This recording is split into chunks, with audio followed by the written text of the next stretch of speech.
व्रत रखते हैं। व्रत रखने से क्या लाभ होगा? जैसे दास मंगलवार का व्रत रखा करता हनुमान जी का, और छोटी उम्र में ही लग गया था, 4वीं 5वीं कक्षा से, तो बच्चे को भूख तक नहीं लग गया करे कि वो सारे दिन उछल कूद मचानी, और उस दिन व्रत रखना कंपलसरी। अब 12 बजे के बाद खाना खा सकते थे, उससे पहले खाना नहीं खा सकते।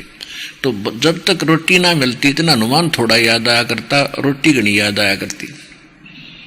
अन्य सोचा करते कब 12 बजे रोटी खावें, पेट पकड़ कर बैठ जाते।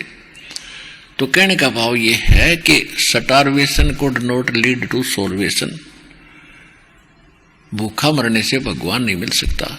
और फिर ये प्रावधान कहा ऐसे व्रत रखने का। सूक्ष्म वेद में लिखा है कि प्रथम अंदर संयम राखे, योग युगत सब सतगुरु भाखे। सबसे पहले खाने और पीने में संयम करे, कति इतना कम भी नहीं खावे जिस तरह सारे दिन रोटी याद आवे या आंत कट्ठी हो जाए, अस्वस्थ हो जाए इंसान। और इतना ज्यादा भी नहीं खावे, खा ले दड़ी पक्का, हर फिर अंगड़ाई टूटा जमाई आवे, भक्ति करी जाना। यानी अन्न और जल का संयम रखे, आवश्यक खाना खावे, घना भी नहीं खावे और कति इतना भी नहीं खावे कि भाई कम भी नहीं खाए, यानी अपना मीडियम सा जलपान करे, भक्ति करे, उससे शरीर भी नॉर्मल रहता है। और योग युक्त, योग माने साधना की, युक्ति माने विधि, सतगुरु बतावे तो वो इस तरह के बताओगा। और हमारी श्रीमद् भगवद गीता एंड पवित्र श्रीमद् भगवद गीता, पवित्र चारों वेद और पवित्र सूक्ष्म वेद जो गॉड गिवन स्पिरिचुअल नॉलेज है, जो परमात्मा स्वयं आकर बोलते हैं, उसको सूक्ष्म वेद कहते हैं और उसको तत्व ज्ञान भी कहते हैं।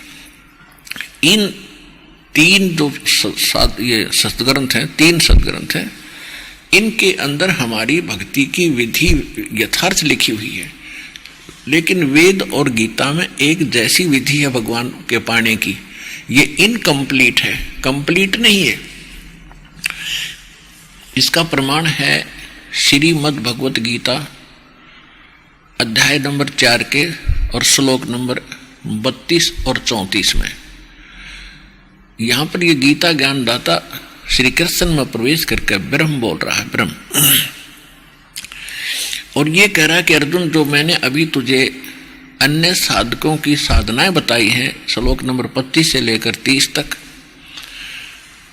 कोई कैसी, कोई देवताओं की पूजा करता है, कोई एक पैर के खड़ा होकर के तप करता है, और कोई प्राणायाम आदि करके सोचा भाई इससे मोक्ष हो गया, कोई घोर तप को तपता है, और कोई केवल स्वाध्याय करते हैं, कोई हिंसक अहिंसावादी घोर व्रत रखते हैं, जैसे मुंह पर पट्टी बांध कर नंगे पैरों घूमते हैं, हम हिंसा नहीं करते, हम हिंसा नहीं करते, अहिंसा में विश्वास रखते। कहते ये साधना करने वाले साधक अपनी अपनी साधनाओं को ये पापनाशक जानते हैं। पापनाशक मीन मोक्षदायक, पापनाश होंगे तभी तो मोक्ष होगा, तो मोक्षदायक मानते हैं। लेकिन चौथे अध्याय के फिर 32वें श्लोक में कहा है कि उस सच्चिदानंद घन ब्रह्म ने अपने मुख कमल से जो ज्ञान बोला होता है, उनकी उस सच्चिदानंद घन ब्रह्म की वाणी कहलाती है। उस वाणी के अंदर यज्ञों यानी धार्मिक अनुष्ठानों की, साधनाओं की जानकारी विस्तार के साथ कही गई है। और उसमें लिखा है कि वो काम करते करते कर्म करते करते की जाती है, और उसके करने से फिर आप पूर्व सभी पापों से मुक्त हो जाओगे।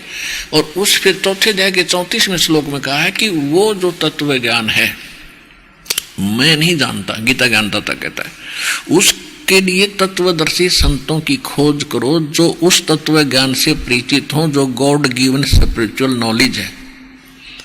Complete God given, complete spiritual knowledge है, यानी पूर्ण परमात्मा द्वारा दिया गया संपूर्ण ज्ञान उसमें है। और वो तत्वदर्शी संत बताओगे, उनके पास जाकर विनम्र भाव से प्रणाम करके, दंडवत प्रणाम करके पूछना, तब वो आपको बताएंगे। तो इससे सिद्ध हो गया कि गीता के अंदर कंप्लीट स्पिरिचुअल नॉलेज नहीं है।